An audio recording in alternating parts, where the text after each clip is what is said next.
Tout a commencé dans un silence où l'on pouvait entendre la respiration haletante de la foule. Dans les villages russes du XVIIe siècle, la nuit de noces n'était pas un sacrement intime, mais une épreuve publique. La jeune fille, qui la veille encore, était considérée comme la fille de ses parents, devenait aujourd'hui une épouse, et elle devait le prouver non pas à son mari, mais à toute la communauté. Le matin après la nuit de noces était considéré comme le moment de vérité. Soit le drap était taché de sang, soit c'était la honte, les moqueries et même la malédiction. Mais peu de gens savaient que cette épreuve se déroulait souvent sous les yeux des parents et des voisins. C'est ainsi que commençait la vie d'une femme dans la Russie paysanne. Pour comprendre cette coutume, il faut se rappeler qu'au XVIIe siècle, la famille n'était pas une affaire privée, mais un contrat économique et religieux. L'Église et la communauté passaient avant les sentiments personnels. Le mariage n'était pas conclu par amour, mais pour la terre, l'économie et la préservation de la lignée. Une fille pouvait être fiancée dès l'âge de 12 ou 13 ans, et à 15 ans, elle était considérée comme prête pour le mariage. Les prêtres bénissaient ces unions en invoquant la loi de Dieu et la procréation. Le corps de la jeune mariée devenait un instrument et personne ne lui demandait son consentement. Le rituel de vérification de la pureté était lié non seulement à la notion religieuse de virginité, mais aussi à la confiance économique. La partie masculine exigeait la preuve que la mariée était chaste, ce qui signifiait que les biens, les terres et les futurs enfants seraient considérés comme légitimes. La procédure elle-même pouvait varier d'une région à l'autre. Dans certains endroits, le marié pénétrait la mariée en présence des parents les plus âgés et les femmes, généralement la mère ou les marieuses, vérifiaient immédiatement le drap. Dans d'autres endroits, la jeune fille pouvait être littéralement examinée avant le mariage. Les femmes plus âgées la palpaient pour s'assurer de son intégrité. Mais le pire se passait la nuit du mariage. Dans la hutte où se pressaient parents et voisins, les jeunes mariés étaient conduits dans un coin, derrière un rideau ou une toile. Mais le rideau ne les protégeait pas. Les pleurs et les cris étaient entendus dans tout le village.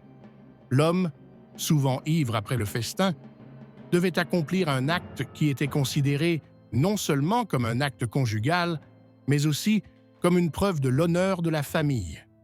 Si la jeune fille résistait, on pouvait la maintenir par les bras ou les jambes jusqu'à la fin de l'épreuve. La résistance était considérée comme un déshonneur et les cris ne faisaient que confirmer qu'elle était pure. Le lendemain matin, la preuve devait être apportée. Le drap taché de sang était suspendu ou montré aux voisins. Il s'agissait d'un acte de contrôle public, transformé en rituel obligatoire. La médecine de l'époque ignorait que toutes les péritonées vierges ne saignent pas nécessairement lors du premier rapport sexuel. Beaucoup de filles pouvaient ne pas laisser de preuves, ce qui était une catastrophe. L'absence de sang était considérée comme une preuve directe de honte, ce qui signifiait que la jeune fille était malhonnête. Une ombre planait sur elle. Elle pouvait être renvoyée chez ses parents, déclarée souillée. Parfois, ces accusations se terminaient par des coups, voire la mort de la jeune épouse. Tout dépendait de la cruauté du mari et du caractère de la famille. Au lieu d'adoucir ces coutumes, l'Église les renforçait en insistant sur la pureté du mariage et la sainteté de la virginité. La coutume du témoignage collectif était tout aussi effrayante. Dans le nord de la Russie, on a décrit des cas où les premières tentatives du mari étaient faites en présence de témoins, soit des parents, soit des voisines âgées. Parfois, si le marié ne parvenait pas à accomplir sa tâche, des assistants intervenaient. Il n'y avait rien de honteux à cela aux yeux du village. On considérait que la famille ne devait pas être déshonorée et que le mariage ne devait pas être détruit. La jeune fille, qui était aidée de cette manière, perdait non seulement son corps, mais aussi toute dignité. Mais personne ne se souciait de ses souffrances. Pour la communauté, c'était la forme qui importait, le sang sur le tissu, signe que tout s'était bien passé. À cette époque, la vie des paysannes était globalement remplie de souffrances, mais c'était le mariage qui marquait le point de non-retour. Avant, la jeune fille vivait sous la protection de sa famille. Après, elle tombait sous l'autorité de son mari et de sa famille. Elle n'avait aucun droit, aucune possibilité de refuser ou de se défendre. Ce qui est aujourd'hui considéré comme un acte de violence était alors qualifié de rite. Les témoignages historiques, les chroniques et les notes ethnographiques ne mentionnent pas ces pratiques comme des perversions rares, mais comme une tradition systématique. Le plus effrayant, c'est qu'elles étaient accompagnées de rires, de chants et de cris rituels. Pour le village, c'était une fête. Pour la jeune fille, c'était le début d'une vie de calvaire. La nuit de noces était à la fois une démonstration du pouvoir de l'homme, une mise à l'épreuve de la femme et un acte symbolique d'intégration de celle-ci dans sa nouvelle famille. Le lendemain matin, les voisins venaient à la maison pour voir le signe d'honneur. Le drap taché, exposé dans la rue ou montré aux aînés, avait la même valeur qu'une signature sur un contrat juridique. C'était une marque indélébile sur le corps de la femme. S'il n'y avait pas de sang, des disputes, des menaces et des scandales éclataient. Parfois, les parents de la mariée devaient rendre la dot.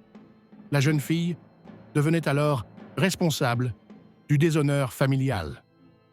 La tradition de la preuve publique avait également une justification religieuse. Dans les enseignements de l'Église de l'époque, on trouve des références à la pureté du mariage et à la chasteté. Et les prêtres incitaient souvent les jeunes femmes à prouver leur innocence devant le monde. En réalité, cela se transformait en violence légalisée. Mais personne n'appelait les choses par leur nom. Pour les gens de l'époque, tout cela était normal. L'ordre était ainsi établi. L'homme domine, la femme obéit, et la communauté observe et contrôle. Dans ce système, la fille était une marchandise.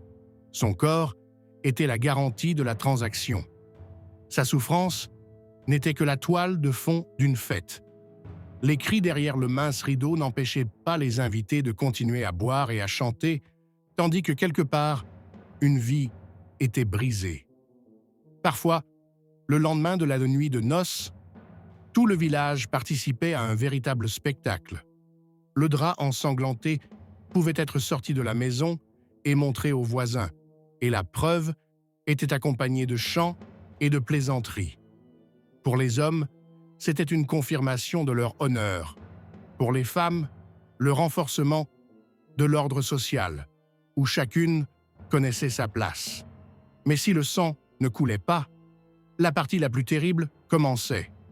La jeune fille pouvait être emmenée dans la rue et ridiculisée publiquement. Dans certaines régions, la coutume voulait qu'on la mette sur une charrette et qu'on la promène dans le village comme une déshonorée. Les parents devaient soit rendre la dot, soit verser une compensation. Pour la jeune fille, c'était le début d'une stigmatisation à vie. Même si son mari la quittait, elle restait marquée du sceau de prostituée et il lui était presque impossible de se remarier. La communauté rurale vivait dans un climat de contrôle total. Chaque geste était noté et discuté. Chaque échec devenait l'affaire de tous. Au XVIIe siècle, où l'écriture était l'apanage d'une minorité, la mémoire du village était le principal instrument de punition. Les gens se souvenaient de la honte pendant des décennies. Une jeune fille qui ne prouvait pas son innocence pouvait perdre non seulement sa famille, mais aussi le soutien élémentaire de la communauté. De tels cas se soldaient par des tragédies. Certaines jeunes filles se suicidaient, se jetaient dans les rivières ou se pendaient dans les bois, comprenant qu'elles n'avaient si plus aucune perspective d'avenir. Mais les chroniques n'en font mention qu'en passant, non pas comme une tragédie, mais comme un cas de châtiment divin. Les marieuses et les femmes âgées jouaient un rôle particulier. Elles devenaient juges et expertes, et le sort de la mariée dépendait de leurs paroles. C'était elles qui examinaient le drap, c'était elles qui pouvaient dire « il y a peu de sang » ou « la tâche est faible ». Leurs paroles avaient un pouvoir énorme, car les hommes croyaient plus facilement les femmes qui avaient elles-mêmes vécu une telle expérience. Certaines descriptions rapportent des cas où la marieuse prenait un couteau et coupait légèrement le doigt de la mariée pour l'aider à sauver son honneur. Mais ces cas étaient considérés comme exceptionnels. Le plus souvent, les femmes devaient endurer des moqueries impitoyables et des coups. Les hommes, qui ne parvenaient pas à dompter une fille, étaient également humiliés. On les traitait de faibles, ce qui était tout aussi honteux que l'absence de sang. Dans de tels cas, le village exigeait de la famille du mari soit une nouvelle cérémonie, soit l'intervention des proches. Parfois, impuissant, le marié se saoulait jusqu'à en perdre la raison et battait sa femme jusqu'au sang. Une cruauté démonstrative était considérée comme un moyen de sauver la face.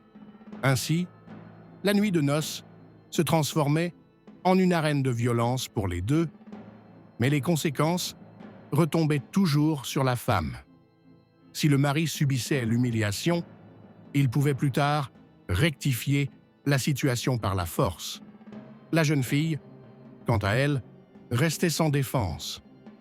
Les traités médicaux de l'époque, rares mais conservés, témoignent que les médecins et les guérisseurs connaissaient parfaitement les cas d'absence de sang lors du premier rapport sexuel. Mais ces connaissances ne parvenaient pas jusqu'au village. La médecine populaire considérait qu'une bonne fille devait crier et saigner. Si ce n'était pas le cas, cela signifiait qu'elle avait été souillée par un autre. Cette croyance était le fruit d'un mélange de religion, de superstition et d'ignorance élémentaire. L'Église elle-même jetait de l'huile sur le feu. Les sermons sur la pureté et la souillure résonnaient partout, renforçant les croyances populaires. Une jeune fille sans sang sur les draps était automatiquement considérée comme pécheresse. Dans certaines régions de la Russie du XVIIe siècle, il existait une coutume encore plus effroyable, le contrôle collectif. Si le mari avait des doutes, on invitait des vieilles femmes ou même le prêtre local dans la maison. Ceux-ci pouvaient examiner personnellement le corps de la jeune fille. Cela se faisait sans son consentement, souvent sous les yeux de ses proches. Ces contrôles se transformaient en actes d'humiliation publique, où le corps de la femme était examiné comme un animal à vendre. On retrouvait ici l'essence même de la vie paysanne. La femme était un bien, et sa pureté garantissait la transaction. Il convient également de noter l'âge. Au XVIIe siècle, de nombreuses mariées étaient encore adolescentes. Les filles étaient mariées à 13 ou 14 ans, car on considérait qu'elles étaient déjà en âge d'avoir des enfants. La nuit de noces était pour elles non seulement une torture morale, mais aussi une mutilation physique. Les descriptions médicales font état de nombreux cas d'hémorragie mortelle après le premier rapport sexuel. Mais dans les villages, ces décès étaient attribués à la volonté de Dieu et non à la barbarie de la coutume. Le corps de la jeune fille était victime d'un rituel et personne n'y voyait un crime. Le contraste entre l'atmosphère festive à l'extérieur et l'horreur à l'intérieur était particulièrement frappant. Autour de la maison, les chants, les danses, les tambourins et les rires continuaient, tandis qu'à l'intérieur, la jeune fille criait et pleurait, mais ses cris étaient couverts par la joie générale. La fête et la torture coexistaient sans se gêner. Pour les uns, c'était un jour de réjouissance. Pour l'autre, la première nuit qui se transformait en cauchemar.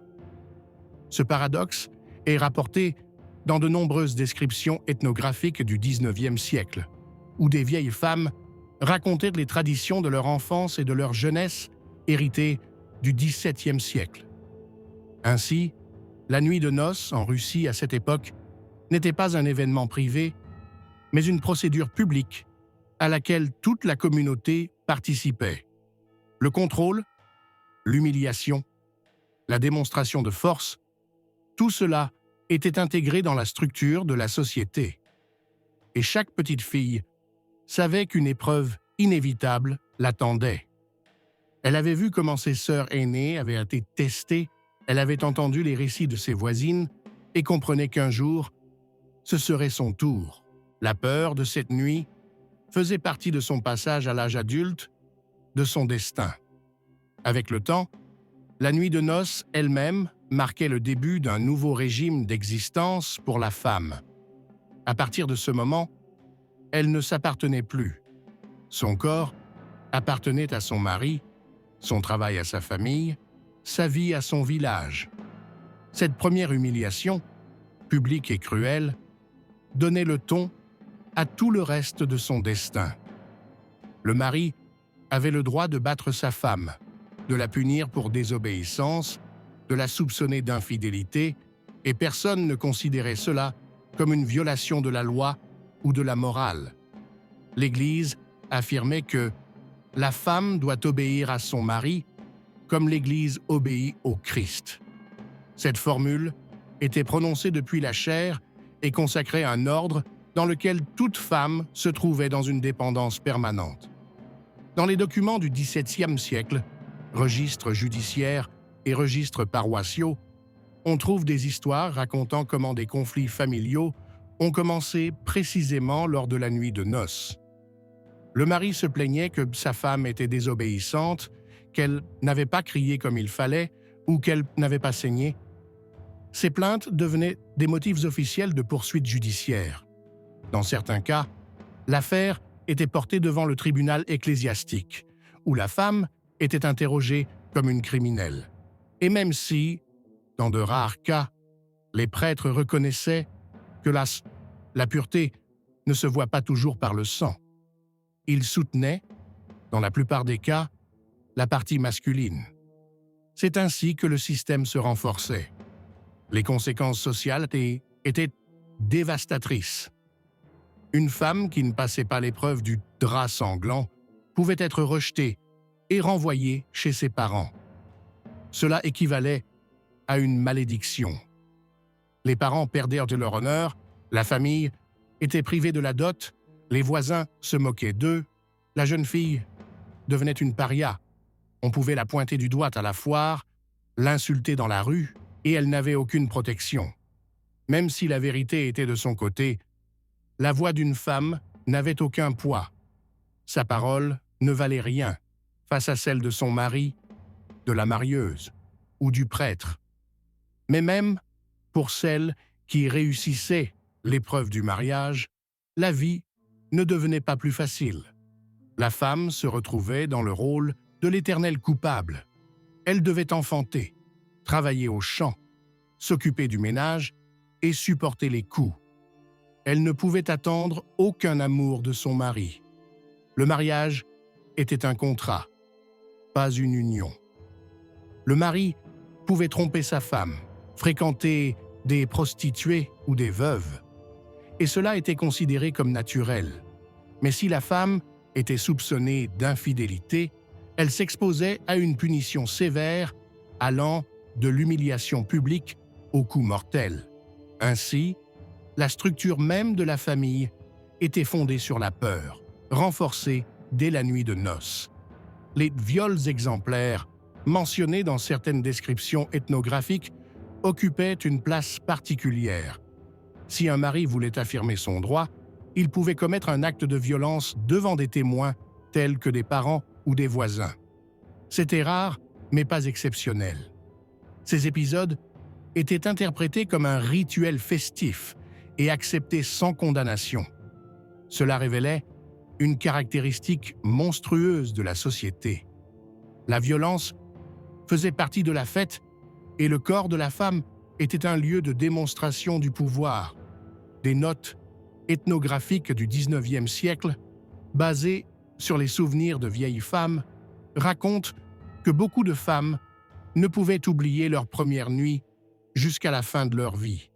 Elles parlaient des cris, de la douleur, de la honte, du fait qu'elles entendaient des rires et des chants derrière le rideau. Ces souvenirs faisaient partie de la mémoire féminine, transmise de génération en génération. Les filles qui allaient à se marier entendaient ces histoires et vivaient dans la peur depuis leur enfance. Ainsi, le rituel lui-même façonnait l'identité féminine à travers l'humiliation, la soumission et la douleur. Il était également important que les femmes ne se soient presque jamais unies pour s'opposer à ces pratiques. Chaque génération plus âgée, après avoir subi ces humiliations, devenait partie intégrante du système. Les marieuses, les mères, les tantes veillaient elles-mêmes à la bonne exécution du rituel, participaient au contrôle et aux tribunaux. Elles ne voyaient pas cela comme de la violence. C'était leur propre expérience, qu'elles considéraient comme normale. Le système reposait précisément sur la soumission des femmes, sur le fait que les victimes reproduisaient elles-mêmes l'ordre établi. Cela rendait ces coutumes encore plus effrayantes. Il n'y avait pas de violeur extérieur, c'était une loi interne au village. Tout cela se passait dans un contexte de bouleversement politique et religieux. Le XVIIe siècle en Russie fut une période de troubles, de schismes religieux, de révoltes et d'épidémies. Mais même en période de famine et de guerre, la vie villageoise continuait de tourner autour des rites familiaux. La nuit de noces restait un rituel immuable, tel un pilier soutenant l'ordre social. Tandis que dans les capitales, on se disputait la foi et le pouvoir, dans les villages, on continuait à accrocher des draps ensanglantés. Il ne s'agissait pas d'une tradition exotique, mais d'une pratique quotidienne qui ne souffrait aucune contestation. Pour les femmes, cela signifiait une chose. Leur vie commençait par une humiliation publique et se poursuivait dans la soumission. Toute tentative de résistance se soldait par des moqueries ou des violences. Même la mort pendant la nuit de noces n'était pas considérée comme une tragédie. On disait alors « Dieu l'a rappelé à lui ». La mort par hémorragie était considérée comme un risque naturel et non comme un crime. Et c'est là que résidait le paradoxe le plus effrayant. La douleur et la souffrance étaient intégrées dans la structure même de la vie et personne ne tentait de les éliminer. Si l'on examine l'ensemble du système des pratiques matrimoniales du XVIIe siècle en Russie, il apparaît clairement qu'il ne s'agissait pas simplement d'un fanatisme spontané des paysans. Derrière cela se cachait le pouvoir et l'Église. L'Église ne se contentait pas de bénir les mariages, elle affirmait également l'idée de pureté et la consacrait dans ses sermons et ses statuts. Les prêtres parlaient de la chasteté des jeunes filles, comme d'une garantie d'un mariage correct. Les enseignements de l'Église prenaient l'idée que la femme doit être pure. Et bien qu'il n'ait été nulle part explicitement prescrit d'exposer les draps tachés de sang, la logique même de l'enseignement poussait à ces pratiques. Le prêtre n'intervenait pas lorsque le village exigeait des preuves. Au contraire, son consentement tacite légitimait la coutume. Les documents législatifs soutenaient également un ordre dans lequel la femme était considérée comme un objet. Dans le Code canonique de 1649, principal recueil de lois de la Russie tsariste, le mariage était considéré comme une transaction. La femme passait de la propriété de son père à celle de son mari. Le même texte mentionnait les sanctions en cas d'infidélité, mais uniquement pour les femmes. Les maris pouvaient tromper leurs femmes en toute impunité. L'idée que la pureté de la mariée devait être prouvée s'inscrivait parfaitement dans cette logique. Les biens ne devaient pas être souillés. La transaction devait être honnête. S'il s'avérait que la mariée était impure, le mariage était annulé et les parents restituaient la dot. Cela légalisait juridiquement le contrôle, le transformant en mécanisme de surveillance. Il est important de comprendre que la Russie du XVIIe siècle vivait dans un contexte où la religion et le droit étaient étroitement liés. L'Église et l'État formaient un tout, et chaque rituel avait une signification, à la fois spirituelle et juridique. Le mariage n'était pas une simple cérémonie, c'était un acte de transfert juridique de la femme. À partir de ce moment, sa vie appartenait à son mari. Mais l'acte restait incomplet tant que sa chasteté n'était pas prouvée. C'est pourquoi le drap ensanglanté est devenu le symbole de la validité juridique et religieuse du mariage. Sans lui, la famille du mari pouvait contester la légalité de l'union. Ainsi, le corps de la femme devenait le document principal, le sceau sans lequel la transaction était nulle et non avenue. Les prêtres de la paroisse jouaient un rôle particulier. Ils n'étaient pas seulement des pasteurs, mais aussi des juges. Si la famille du mari se plaignait que la mariée était impure, l'affaire pouvait être portée devant le tribunal ecclésiastique. Là, la jeune fille était interrogée, parfois même soumise à un examen. L'examen pouvait être effectué par des vieilles femmes de la paroisse. Il s'agissait d'une humiliation légalisée, approuvée par les autorités religieuses. La jeune fille se retrouvait dans la position de l'accusé, et le plus souvent, sa parole ne comptait pour rien. Les témoignages du mari et des marieurs étaient considérés comme plus importants. Le verdict était rendu rapidement, soit pur, soit impur. Dans ce dernier cas, la jeune fille était condamnée à l'opprobre et au retour chez ses parents. L'aspect juridique de la question touchait également à l'économie.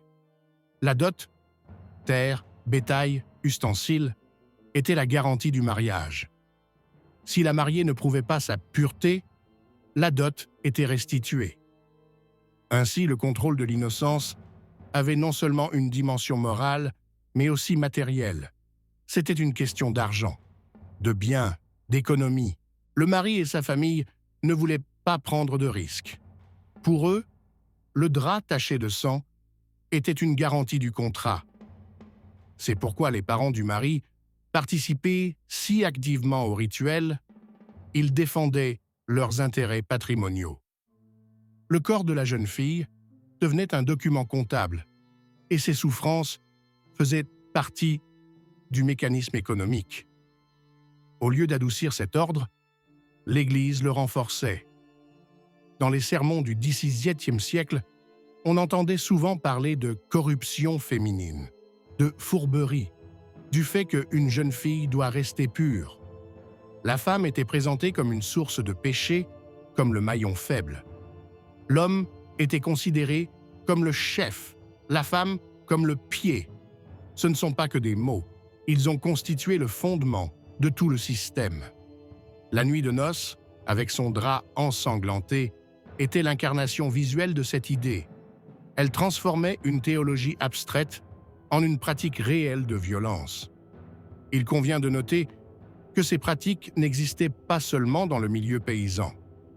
Dans les familles de marchands et de boyards, les rites pouvaient être moins publics, mais l'essence restait la même. La mariée devait prouver sa pureté. La seule différence était que dans les familles riches, le drap ensanglanté n'était pas montré au village, mais aux parents les plus proches. Mais l'humiliation était la même. Dans les journaux intimes d'étrangers ayant visité la Russie au XVIIe siècle, on trouve des mentions indiquant que les femmes russes sont tenues de prouver leur chasteté par le sang. Pour les voyageurs occidentaux, cela semblait barbare, mais pour la Russie, c'était la norme. Ainsi, le système de vérification de la virginité lors de la nuit de noces reposait sur 3 piliers: religieux, juridique et économique. La religion affirmait la pureté comme une vertu. La loi transformait le mariage en une transaction, où le corps de la femme était une garantie. L'économie exigeait des garanties pour que les biens ne soient pas frauduleux. Ces 3 niveaux convergeaient dans un seul rituel. C'est précisément pour cette raison qu'il a été maintenu pendant des siècles, malgré sa cruauté évidente. Personne ne le considérait comme une violence. Au contraire, il était considéré comme naturel et juste. Et la jeune fille, qui devait subir cela, savait que sa douleur n'avait aucune importance par rapport à l'honneur de la famille et à la volonté de Dieu. Le plus effrayant était que la nuit de noces ne se terminait pas par une simple humiliation. Elle marquait le début d'un cycle dont il n'y avait pas d'issue. La femme, qui avait survécu à cette épreuve, était ensuite confrontée à un rappel constant. Elle restait à jamais redevable à son mari et à sa famille. Toute résistance, tout refus, même le simple fait de ne pas vouloir accomplir ses devoirs conjugaux, pouvait être perçu comme une désobéissance. Et alors, les mécanismes de contrôle se remettaient en place. Coups, endoctrinement religieux, menaces de divorce et de retour chez les parents. La nuit de noces ne faisait que donner le ton. La violence publique et légalisée devenait le fond naturel de la vie. Ces événements ont laissé une trace profonde dans la mémoire des femmes. Les ethnographes du XIXe siècle ont consigné les récits de vieilles femmes qui, même 50 ans après leur mariage, se souvenaient d'une voix tremblante de leur première nuit.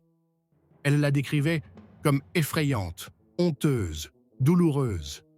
Elles racontaient avoir entendu les rires des invités pendant qu'elles pleuraient. Cette expérience a façonné des générations entières de femmes. Les filles grandissaient en écoutant les histoires de leur mère et de leur grand-mère, et elles savaient que le même sort les attendait. La peur de la nuit de noces faisait partie de l'enfance, du destin des femmes. Et cette peur renforçait la soumission. Les filles acceptaient d'avance que leur vie serait faite de souffrance et de soumission. Les familles vivaient également sous le poids de cette coutume. L'absence de sang pouvait détruire l'union, priver la famille de ses biens et de son honneur. C'est pourquoi les parents préparaient eux-mêmes leurs filles à cette épreuve. La mère pouvait leur dire « supporte, crie, mais tais-toi après ». Il s'agissait d'une reproduction générationnelle de la violence. Les femmes qui avaient elles-mêmes subi cette humiliation la transmettaient à leurs filles comme une loi de la vie. Ainsi, le rituel est devenu une partie intégrante de la culture, ancrée dans le tissu même de la vie quotidienne. Il était impossible de l'arracher, car il existait non seulement dans la pratique physique, mais aussi dans la mémoire collective. Les conséquences psychologiques étaient dévastatrices. Les femmes vivaient avec le sentiment d'une culpabilité physique. Leur corps ne leur appartenait pas, mais à la société, à leur mari, à leur famille.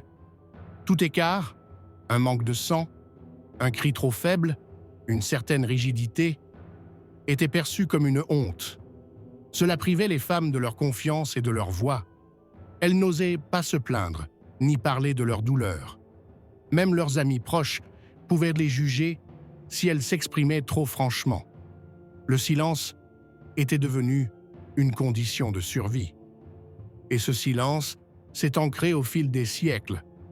Les historiens notent que la pratique de la vérification des draps ensanglantés s'est maintenue dans certaines régions de Russie jusqu'au XIXe siècle. Dans les mémoires de propriétaires terriens et les notes ethnographiques, on trouve des descriptions de la façon dont le drap était montré à tout le village après la nuit de noces. Même lorsque la société a officiellement changé, cette coutume est restée vivante. Elle était si profondément enracinée qu'elle a survécu aux réformes, aux guerres et même à la diffusion progressive de l'alphabétisation. Ce n'est qu'au XXe siècle, avec la destruction du mode de vie traditionnel des villages, qu'elle a commencé à disparaître. Mais son souvenir a survécu dans les récits populaires, transmis aux ethnographes et aux chercheurs. Les conséquences de ces pratiques se sont manifestées dans le destin de générations entières. Les femmes vivaient dans un sentiment constant de soumission. Leur éducation était fondée sur l'attente de la douleur, leur vie sur la peur du déshonneur. Les hommes, quant à eux, renforçaient leur sentiment de pouvoir, transmis par le rituel de la violence. C'est ainsi qu'une culture s'est formée, dans laquelle la violence était considérée comme la norme et le corps féminin comme un objet de contrôle. Même lorsque le rituel a disparu, son ombre est restée dans l'inconscient collectif, dans les blagues, les dictons, les proverbes. Les mots « pureté » et « honneur » continuaient à être utilisés, même si les draps n'étaient plus suspendus. Et c'est là que réside la vérité la plus effrayante. La nuit de noces en Russie, au XVIIe siècle, n'était pas un vestige fortuit. C'était un mécanisme systémique qui façonnait toute la société. La violence était intégrée dans l'ordre des choses consacré par l'Église, la loi et l'économie. La jeune fille n'avait pas le choix, et sa souffrance devenait la condition sine qua non de la fête. Ce rituel a perduré pendant des siècles, comme le fondement invisible de la vie familiale, et même lorsqu'il a disparu, son souvenir a continué d'exister, comme un rappel que derrière les belles paroles sur la pureté et l'honneur se cachait une réalité cruelle.